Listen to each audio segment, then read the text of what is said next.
English law in the Anglo-Saxon period. The Kingdom of England, being a very ancient kingdom, wrote Sir Matthew Hale in his History of the Common Law, has had many vicissitudes and changes, especially before the coming of King William I, under several either conquests or accessions or foreign nations. For thou, the Britons were, as is supposed, the most ancient inhabitants, yet there were mingled with them, or brought in upon them, the Romans, Picts, Saxons, the Danes, and lastly, the Normans, and many of those foreigners were, as it were, incorporated together and made one common people and nation, and hence arises the difficulty, and indeed moral impossibility, of giving any satisfactory or so much as probable conjecture touching the origin of the laws. In spite of this difficulty, however, we do have some of the laws of the Saxon kings, beginning with Ethelbert, the first Christian king of England, and it is possible to trace the influence of the Christian faith upon the laws enacted by these kings as the centuries pass. Indeed, a careful study of the sources that we have demonstrates beyond doubt the truth of Hale's comment that the growth of Christianity in this kingdom and the reception of learned men from other parts, especially from Rome, and the credit that they obtained here, might reasonably introduce some new laws and antiquate or abrogate some old ones that seemed less consistent with the Christian doctrines, and by this means not only some judicial laws of the Jews, but also some points relating to, or bordering upon, or derived from the canon or civil laws, as may be seen in those laws of the ancient kings, Ina, Alfred, Canutus, etc., collected by Mr. Lambert. Christianity came to Britain during the 1st century, brought here probably by Roman soldiers. With the fall of Rome and the exodus of the Roman legions, however, Britain was open to invasion by the heathen. Without Roman help and cut off from the rest of the Christian world, the British were pushed back into Wales and Cornwall by the invading Jutes, Saxons and Angles. England was settled by pagans who knew nothing of the Christian faith. In 597, however, Augustine landed in Kent with his Christian mission. Ethelbert, King of Kent, although a pagan, had married a Frankish Christian princess who kept her faith, and as a result, Augustine's mission was not opposed. Ethelbert was himself eventually baptized, and it is from his conversion that we can begin to trace the development of English common law. According to J.M. Wallace-Handrell, when the Pope reminded Ethelbert of the example of Constantine and Queen Bertha, and that of Helena, as he also reminded other kings and queens, he meant it to be understood that the new convert was entering the family of Catholic kings of whom the emperor was the father. Papal and imperial correspondence of the period leaves no doubt about this. He assures Bertha that bona vestra, your virtues, have been reported not merely in Rome, but even in Constantinople, where they have reached the ears of the Serenissime Principem, the emperor. Politically, this might mean little or nothing, but one certain consequence would be that the new convert would enter into the tradition of written law, of which the emperor was the fountainhead.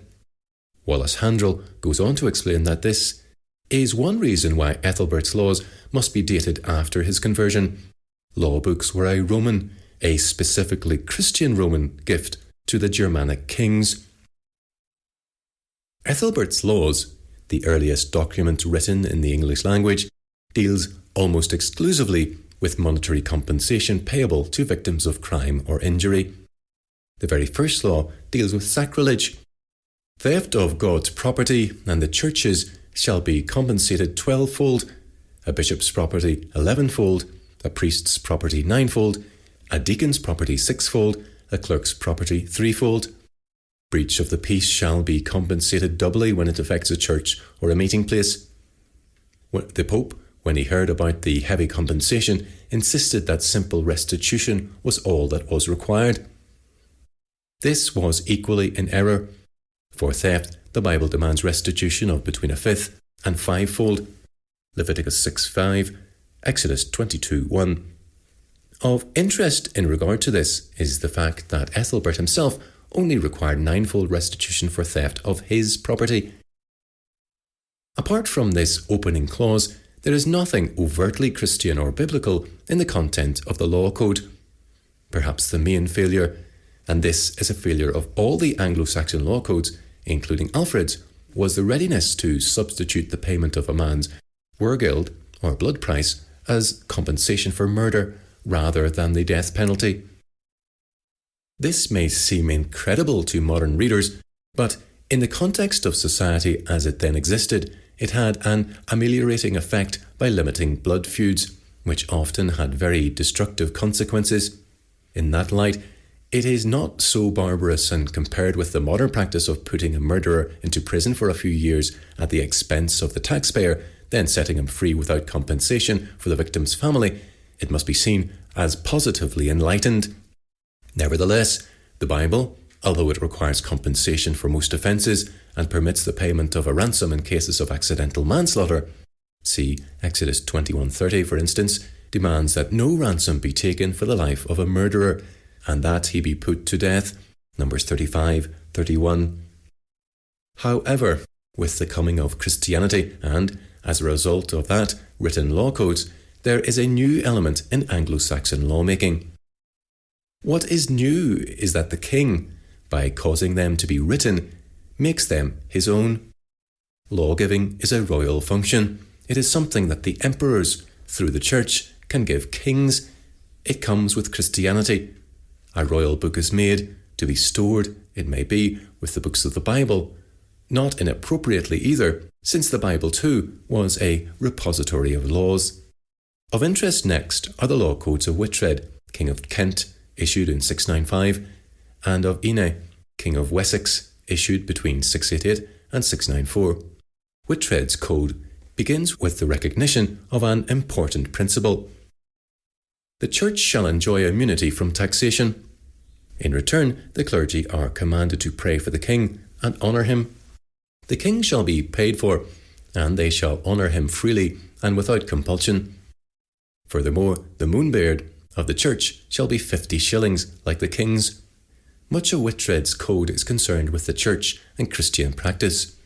Whitred, like his West Saxon contemporary Ine, whose laws owe much to Kent, legislates with the church in the forefront of his mind. For example, regarding Christian marriage we read, "Foreigners, if they do not regularize their unions, shall depart from the land with their possessions and with their sins, while, for the same offence, men of our country also shall be excluded from the communion of the church, without being subject to forfeiture of their goods." Men living in illicit unions are also commanded to turn to a righteous life, repenting of their sins, or they shall be excluded from the communion of the church. There are also fines for both noblemen and commoners for entering illicit unions, 100 shillings and 50 shillings respectively. It seems that Sabbatarianism predates the usual era given for its emergence among the Puritans of the 17th century, since in Whitred's code there are laws governing work on Sundays, with fines for disobedience. Worship of devils is forbidden, with fines and forfeiture of possessions as punishment.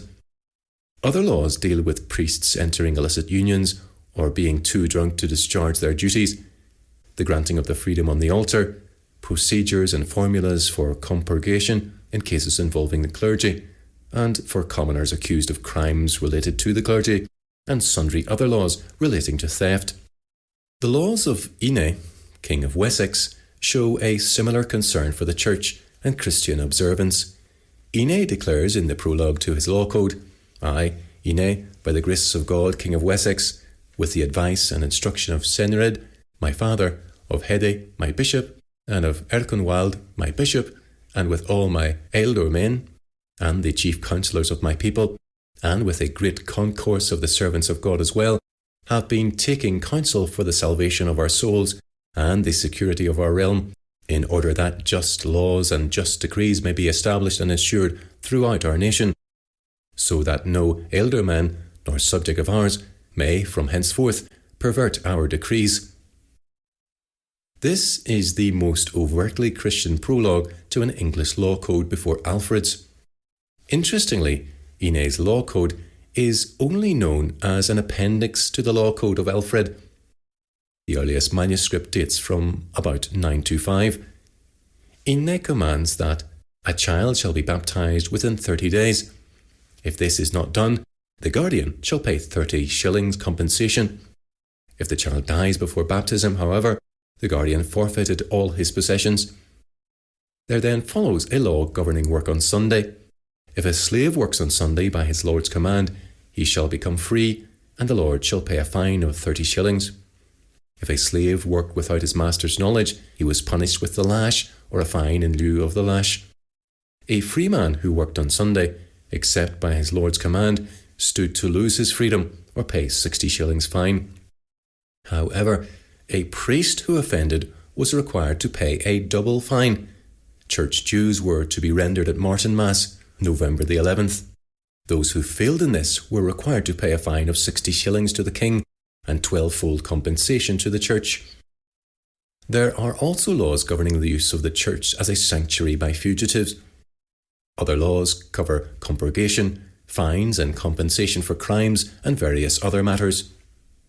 It is in King Alfred, however, that we see most clearly the growing influence of Christianity upon English culture and law. H.R. Loyne writes of Christianity under Alfred's reign.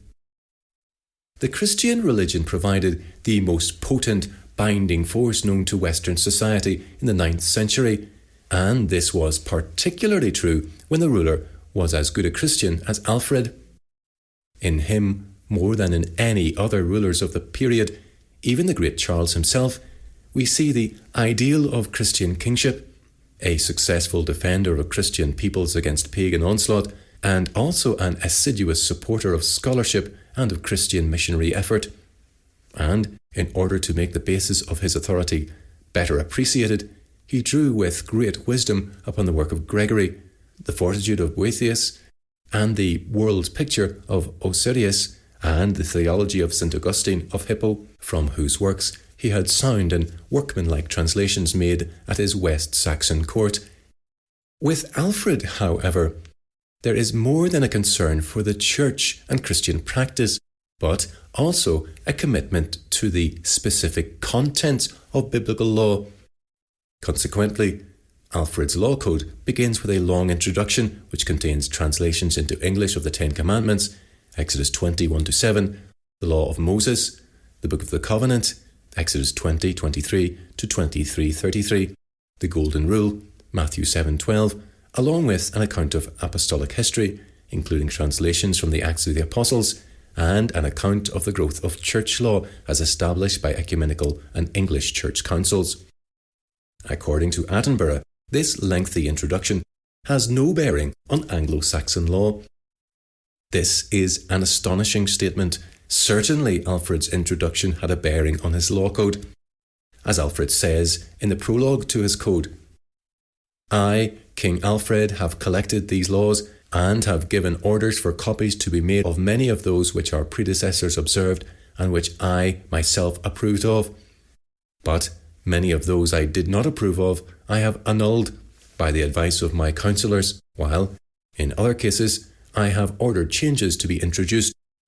Those which were the most just of the laws I found, whether they dated from the time of Ine, my kinsman, or of Offa, king of the Mercians, or of Ethelbert, who was the first king to be baptized in England, these I have collected, while rejecting the others."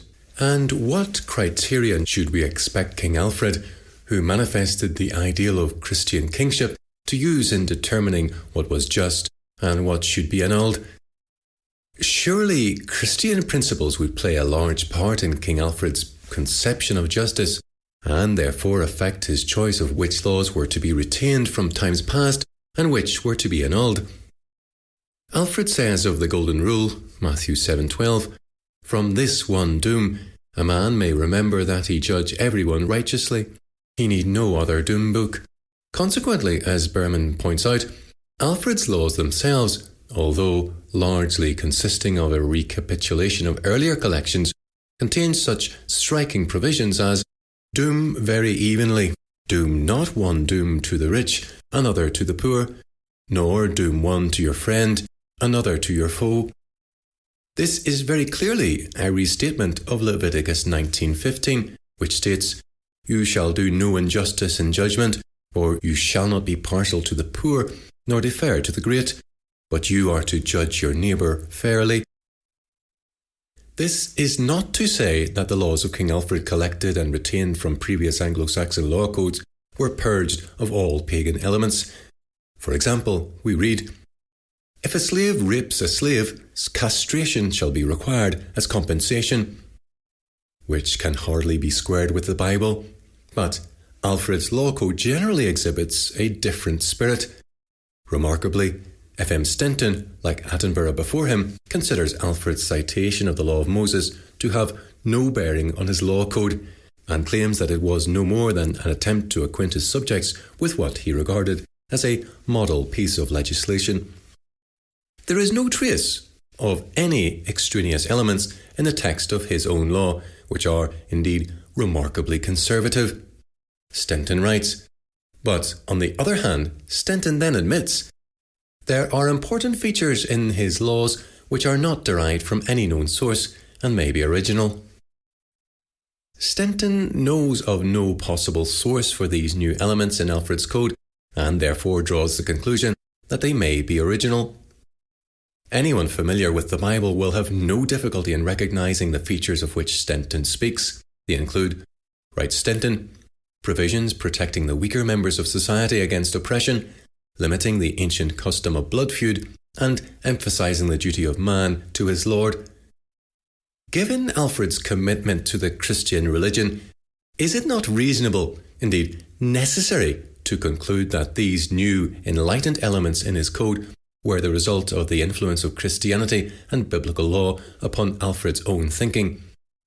As Wallace Handrell says, to assemble the folk law and reissue them as their own had seemed an enhancement of kingship to the Carolingians. It was a legislative function with political overtones. Alfred, however, did more than this. To revise and reissue his predecessors' laws as his own was nothing new, but his remarkable prologue suggests something more. Stenton is nearer the mark when he adds, a religious king whose own life had once depended on the loyalty of his men might be expected to legislate in this spirit, and these provisions may be added to the evidence of Alfred's character which is supplied in his writings. What is the reason for this myopia when it comes to understanding the influence of Christianity on Western culture? Attenborough's and Stenton's failure to identify the influence of biblical law upon Alfred's code bears out R.J. Rushton's comment that a very real defect of scholars has been their ignorance of biblical law. As a result, much has been called pagan, which was, in reality, biblical. Certainly, Alfred's translation of the laws of Moses was meant to acquaint his subjects with a model piece of legislation, as Stenton argues, but, as Wallace Handrell, referring to Stenton's argument, points out, it implies another, to link to his own legislation with that of the Bible, and, by linking it, to accept the Bible as valid moral law. With modifications, he accepts the Mosaic law of Exodus as current, and, by an excerpt from St. Matthew, he demonstrates that Christ had also accepted it as current and valid. The righteous man, says Alfred, needs no other law book. The ethic of the Decalogue was an acceptable basis for all law. But men were not righteous. They did need another law, and Alfred shows how, since the critical event of the baptism of Ethelbert, such law has been provided for the English people. He in turn does what he can. The collection of laws that he makes for them is what he would probably have called Christian law. Alfred's law code contains many of the laws of his predecessors, with some modifications. Much of the code is concerned with compensation to victims for injuries, either accidental or criminal in nature. Compensation is specified for the life of a slain man, his vergold or blood price, which, though unbiblical in cases of murder, represented a considerable improvement on the blood feud that was likely to follow without it, and for this reason it was supported actively by the Church. There are also laws concerning the protection of church property and respect for church law. Many of Alfred's laws are pagan in origin, it is true, setting forth penalties that are not consistent with biblical law. But the code generally is subject to a Christianizing influence, which, as we have seen, made Alfred's laws more just and concerned with issues and emphases that were derived from the Bible. Furthermore, Stenton observes that Alfred's law code has a significance in general history which is entirely independent of its subject matter.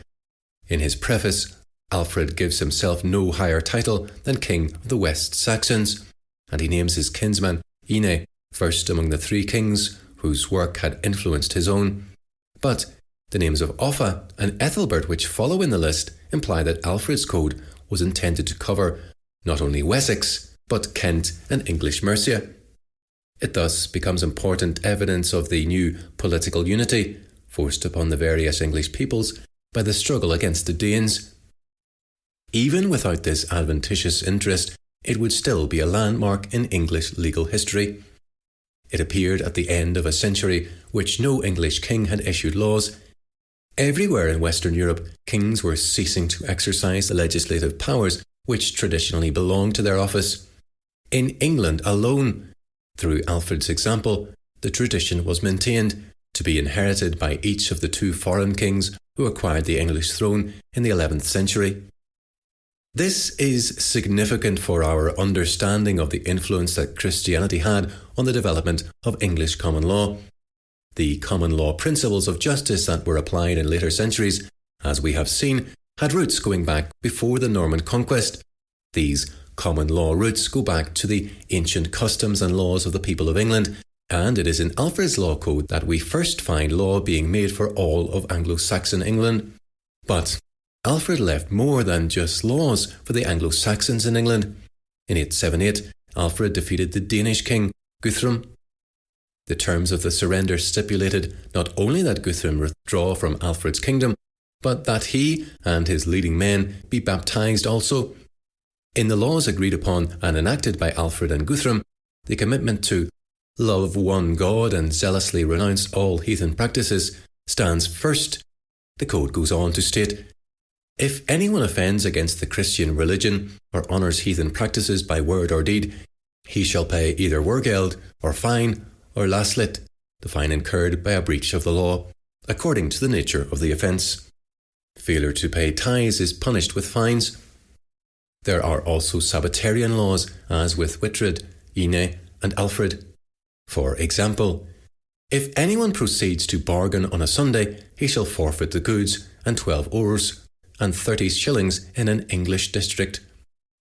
This law code testifies to the Christian shadow that Alfred cast not only over Anglo-Saxon England, but also over those territories under the rule of the Danes. The following laws are the last in the code.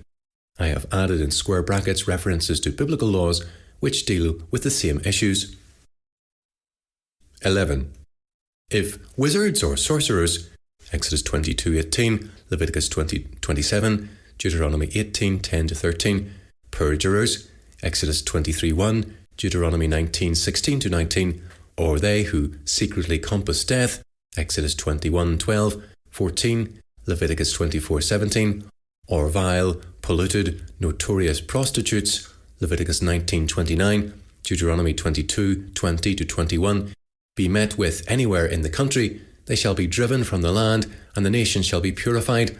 Otherwise they shall be utterly destroyed in the land, unless they cease from their wickedness and make amends to the utmost of their ability. 12.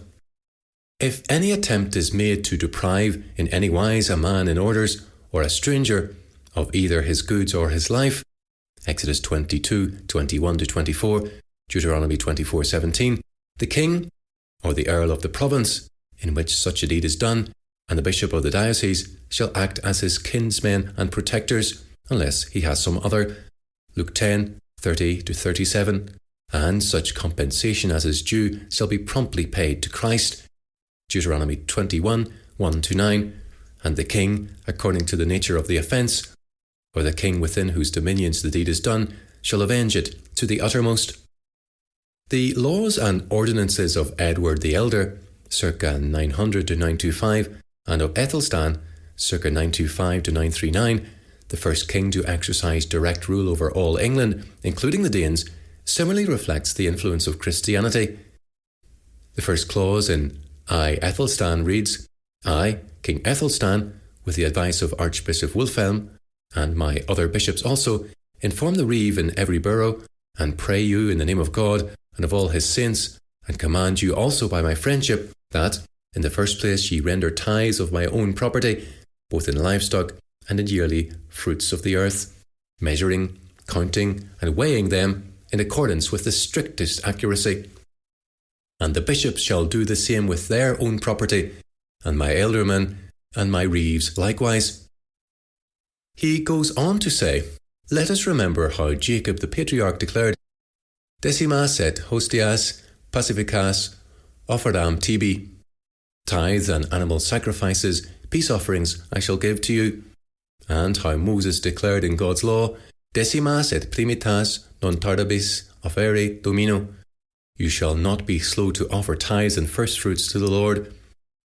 Furthermore, we are told that it behoves us to remember how terrible is the declaration stated in the books. If ye are not willing to render tithes to God, he will deprive us of the 9 remaining parts when we least expect it, and, moreover, we shall have sinned also. Another piece of legislation from Anglo-Saxon law codes of interest for our purposes is Ethelstan's ordinance relating to charities. I, King Ethelstan, with the advice of Wulfhelm, my archbishop, and of all my other bishops and ecclesiastics, for the forgiveness of my sins, make known to all my reeves within my kingdom, that it is my wish that you shall always provide a destitute Englishman with food, if you have such an one in your district, or if you find one elsewhere. 1. From 2 of my rents he shall be supplied with an amber of meal, a shank of bacon, or a ram worth 4 pence every month, and clothes for 12 months annually. And I desire you to make free annually 1 man who has been reduced to penal slavery, and all this shall be done for the loving kindness of God, and for the love you bear me, with the cognizance of the bishop in whose diocese the gift is made. 2. And if the reeve neglects to do this, he shall pay 30 shillings compensation, and the money shall be divided, with the cognizance of the bishop, among the poor who are on the estate where this remains unfulfilled. During the century before the Norman conquest, the kings of England continued to issue law codes, and these codes evidence the continuing influence of Christianity and of the Church upon them. Of particular importance are the law codes of Knut, which, along with other law codes going back to Alfred and Ine, were the main sources for determining English law after the Norman conquest, when the English common law system was beginning to take shape. Loyne, commenting on this period, states that, in the legislative field, there is an indication of the development of relationships between growing state and church, strongly reminiscent of continental development during the Carolingian period. Indeed, owing to the strength and tenacity of the West Saxon monarchy in the 10th and 11th centuries, theocracy in England was even more fully extended and survived later. The writings of homilists in the late 10th and early 11th centuries bear out this conclusion. In later Anglo-Saxon England, ideas of Christian kingship and the sight of that kingship in action illustrate the closer interdependence of the Church as an institution and the state. The law codes issued by the kings themselves also bear out the same conclusion. In 8 Ethelred 2.1, for instance, we read, For a Christian king is Christ's deputy among the Christian people, and he must avenge with the utmost diligence offences against Christ. The growing influence of Christianity and of biblical law in Ethelred's law codes is very strong. 6 Ethelred 28.2 states, Greed, gluttony, and intemperance, frauds and various breaches of the law, violations of marriage and of holy orders, breaches of festivals and of feasts, sacrilege, and misdeeds of many kinds. The list clearly shows the influence that the Bible was exerting upon Anglo-Saxon law codes at this time. The next clause but one states the matter succinctly. God's law shall henceforth be zealously cherished in word and deed, then God will forthwith be gracious towards this people. Significantly, along with this concern for the proper observance of God's law, there is a concern for the improvement of the coinage.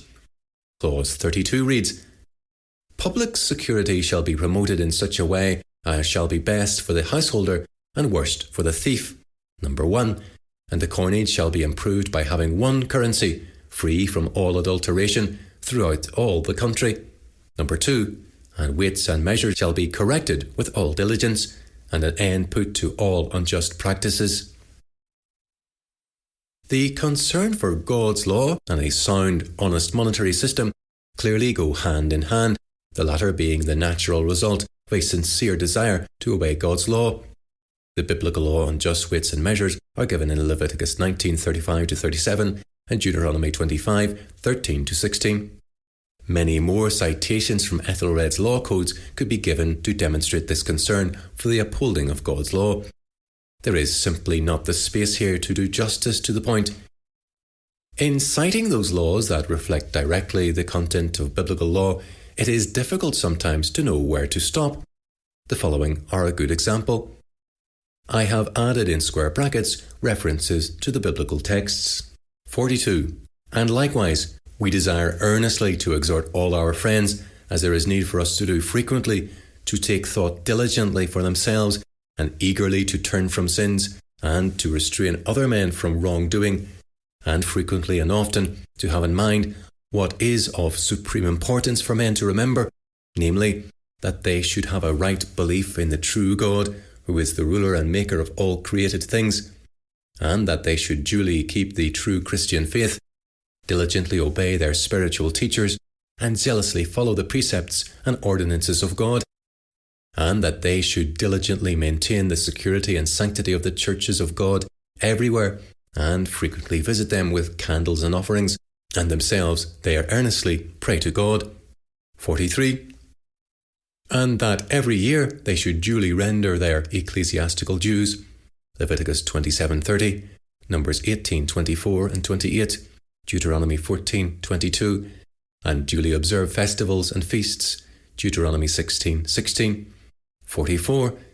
And that they should diligently abstain from marketings and public assemblies on Sundays. Exodus 20:8-13. 45. And that they should always protect and honour the servants of God. 1 Timothy 5:17-19. 46. And that they should comfort and feed the poor. Exodus 23:11, Leviticus 19:9-10, 25:35, Deuteronomy 24:14-15. 47. And that they should not be constantly oppressing the widow and the orphan, but that they should diligently cheer them. Exodus 22:22-24, Deuteronomy 10:18-19, 14:28-29, 16:11, 14, 26:12, 27:19. 48. That they should not vex or oppress strangers and men come from afar. Exodus 22:21, 23:3, 6, Leviticus 19:33-34, Deuteronomy 10:18 and 19, 14:28-29, 16:11, 14, 26:12, 27:19. 49. And that they should not excel in offering injustice to other men, but that every man should, to the best of his ability, show the justice to others that he desires should be shown to him, which is a very just rule. Exodus 23:2-6, Leviticus 19:15, Deuteronomy 1:17, 16:18-20, Matthew 7:12, compare 7:2. 50. And he who henceforth anywhere violates the just decrees of God or of men shall render full compensation in whatever way is fitting, whether by making the amends required by ecclesiastical authority or by paying the penalty demanded by the secular law. Exodus 22:1-15, etc. One last citation from the laws of Ethelred will sum the whole matter up. And constant thought shall be taken in every way, how best to determine what is advisable for the public good, and how best to promote true Christianity, and to suppress with all diligence every injustice. Number 1. For it is only by the suppression of injustice and the love of righteousness in matters both religious and secular, that any improvement shall be obtained in the condition of the country. The laws of King Knut, which largely reenact the laws of Edgar and Ethelred, but which are more comprehensive, drawing material from homilies and penitentials as well as older laws, show the same concern for the law of God and the upholding of the Christian religion. In 2 Knut we read, "This is further the secular ordinance, which, by the advice of my counsellors, I desire should be observed over all England. 1. The provision is, that I desire that justice be promoted, and every injustice zealously suppressed, that every illegality be rooted up and eradicated from this land with the utmost diligence, and the law of God promoted. 1. And henceforth all men, both poor and rich, shall be regarded as entitled to the benefit of the law, and just decisions shall be pronounced on their behalf. 2. And we enjoin that, even if anyone sins and commits grievous crime, the punishment shall be ordered as shall be justifiable in the sight of God, and acceptable in the eyes of men. 2a. And he who has authority to give judgment shall consider very earnestly what he himself desires when he says thus, and forgive us our trespasses, as we forgive them that trespass against us. 1. And we forbid the practice of condemning Christian people to death for very trivial offences. On the contrary, merciful punishment shall be determined upon for the public good, and the handiwork of God, and the purchase which he made at a great price shall not be destroyed for trivial offences. 3. We forbid the all too prevalent practice of selling Christian people out of the country, and especially of conveying them into heathen lands, but care shall be zealously taken that the souls that Christ bought with his life be not destroyed. 4. And we enjoin that the purification of the land in every part shall be diligently undertaken, and that evil deeds shall everywhere be put an end to. The code goes on to specify how the land is to be purified. Wizards, sorcerers, murderers and prostitutes are to be driven from the land, unless they repent. Likewise, apostates are to be driven out, or else make amends. Thieves and robbers are to be made an end of, unless they desist. Heathen practices, for example, witchcraft, worship of idols and heathen gods, sun, moon, fire, trees, etc., are forbidden. Perjurers and adulterers are to make amends or depart from the land, along with hypocrites, liars and robbers who incur the wrath of God. Again, there are laws requiring the reform and improvement of the coinage.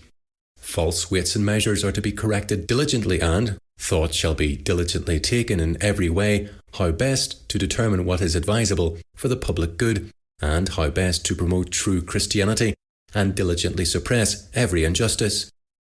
Many other laws show the influence of Christianity also, including laws dealing with incest, adultery, payment of ecclesiastical dues, rape, bigamy, robbery, excommunicated persons, etc. The code ends with the following words: "Now I earnestly entreat all men and command them, in the name of God, to submit in their inmost hearts to their Lord, and often and frequently consider what they ought to do and what they ought to forego." 1. There is great need for us all to love God and to follow God's law, and zealously to obey our spiritual teachers. 1a. For it is their duty to lead us forth to the judgments where God shall judge each man according to the works which he has wrought. 2. And blessed is the shepherd who then may gladly lead his flock into the kingdom of God and to the joy of heaven, because of the works which they have wrought. 2a. And well it is for the flock which follows the shepherd, who delivers them from the devils and wins them for God. 3. Let us all then, with humble heart, be zealous in pleasing our Lord aright, and henceforth, by doing what is right, always zealously guard ourselves from the hot fire which surges in hell. 4. And likewise teachers and spiritual messengers shall do what is right, and for the well-being of all men, they shall frequently inculcate spiritual duties. 4a. And everyone who has discernment shall earnestly give heed to them, and everyone, for his own well-being, shall keep fast in his mind their spiritual instruction. 4b. And every man, for the honour of his Lord, shall always gladly do his utmost by word and by work, and by deed, for the furtherance of what is good. Then shall God be the more ready to help us. 5. May the name of God be eternally blessed, and to him be praise and glory and honour for ever and ever. Amen. 6. God Almighty have mercy upon us all, as his will may be. Amen. It is quite clear that during the Anglo-Saxon period, the influence of Christianity in general was strong, and that biblical concepts of justice, morality and mercy were being integrated into the law codes and treaties of kings. Although the law codes contain much customary law, surviving from pagan times in traditional forms, they were increasingly subjected to a strong Christianizing influence.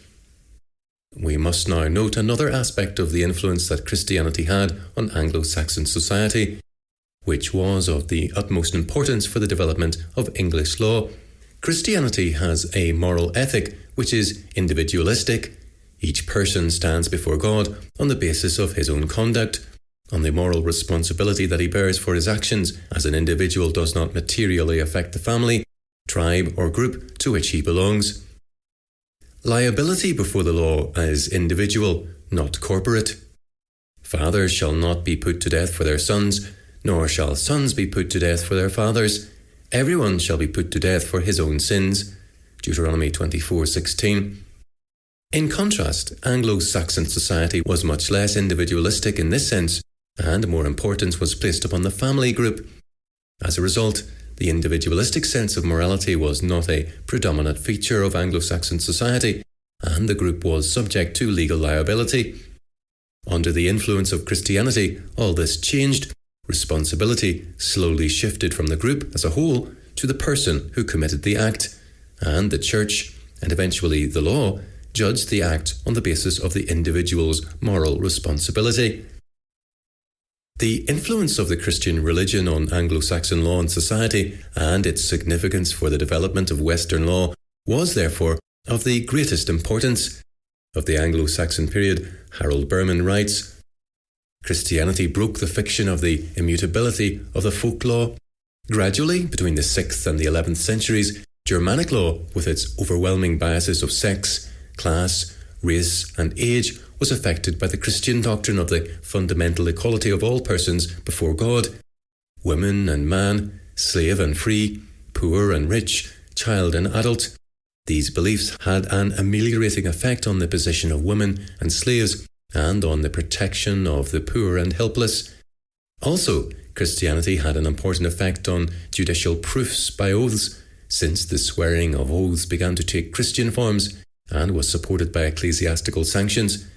Oaths were administered by priests in churches, at altars, on relics, and through appeals to divine sanctions against falsehood, and false swearing was subject to discipline through ecclesiastical penances. Indeed, oaths took a place alongside ordeals as a principal mode of trial. The Church added the risk of offending God by perjury, and the duty, if one did perjure himself, to confess the sin to his priest and be subjected to penitential discipline. Moreover, not only the false swearing of oaths, but also all other obstructions of justice were considered to be sins subject to penitential discipline. For example, persistence in blood food after a reasonable offer of satisfaction was an offence against God, which was to be confessed to a priest and atoned for by fasting and other forms of penance. Christianity also had political consequences, since it served to transform the ruler from a chief, dux, into a king, rex. The king became the head of an empire, unifying the various tribes under his leadership and defeating the heathen invaders in the name of Christ.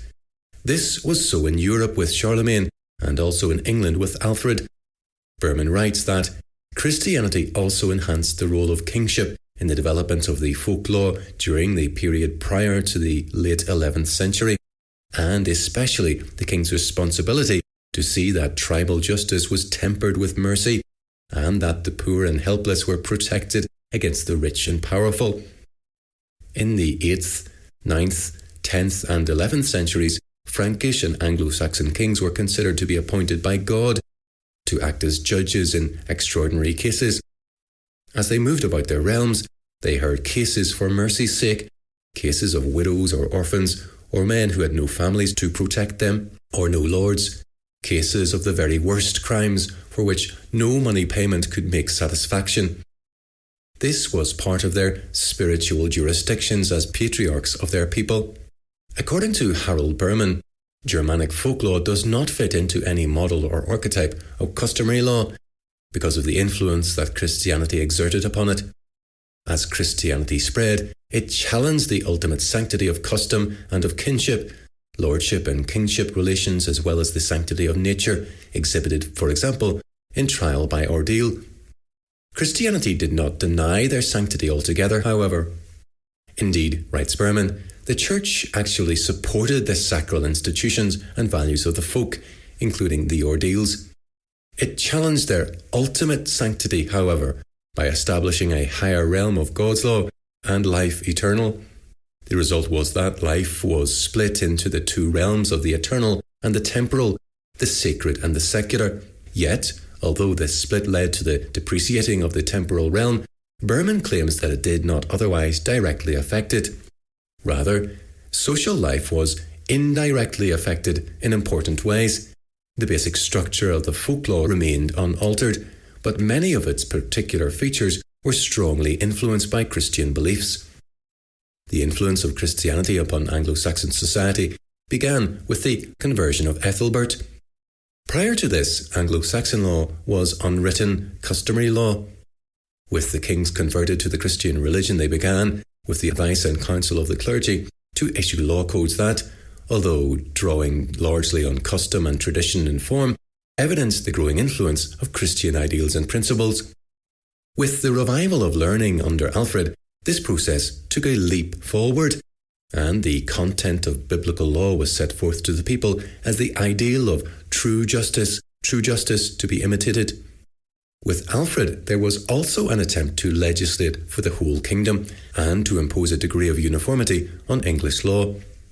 Although the law codes issued by the Anglo-Saxon kings were not comprehensive, and therefore England was still governed to a large extent by unwritten customary law, the precedent set by Alfred was followed by his successors, including Canute, 1016 to 1035, whose laws, along with the dooms of Alfred, were the main sources of Old English law for writers after the Norman conquest.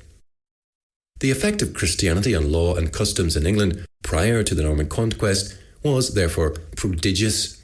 It played a leading role in forming and informing the cultural matrix out of which the common law later emerged. It is to the development of that common law system that we shall now turn.